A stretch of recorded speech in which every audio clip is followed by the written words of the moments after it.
এ খাদিজা, সারাদিন দিনের দাওয়াত দিছি, পেটে কিছুই নাই, ঘরে কোনো খাবার আছে কিনা?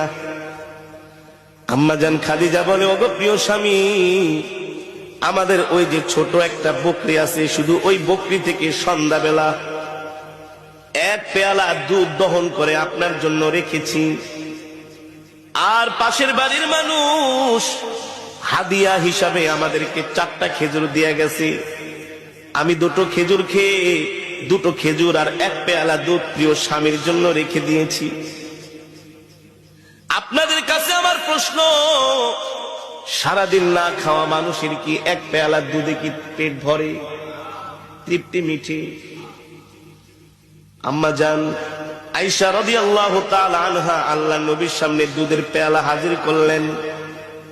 নবীজি অর্ধেক টুকুন দুধ খেয়ে অর্ধেক টুকুন দুধ আম্মা জানকে দিয়ে দিলেন।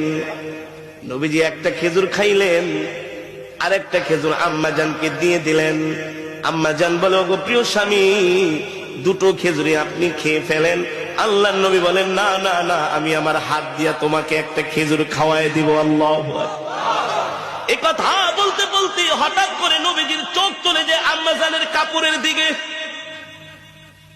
আম্মা জান যে কাপড় পরেছেন, ওই কাপড়ের মধ্যে এত তালি, এত তালি, এত তালি, এখন আর মনে হয় কাপড় ছিঁড়ে গেলে তালি দেওয়ার মতো জায়গা থাকবে না। সরকার দো আলম আম্মা জানের মুখের দিকে তাকায় বলে, খাদিজা,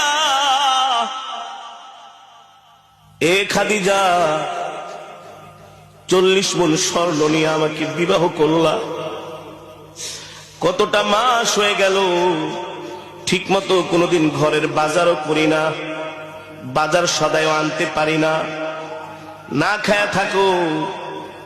আজকে দেখলাম তোমার কাপড়ের মধ্যে এতগুলো শিলি। ও খাদিজা, একবারও বাজারের জন্য বললা না, কোনদিন বললা না বাজারে যাচ্ছেন, বাহিরে যাচ্ছেন, কিছু খাবার নিয়ে আসেন,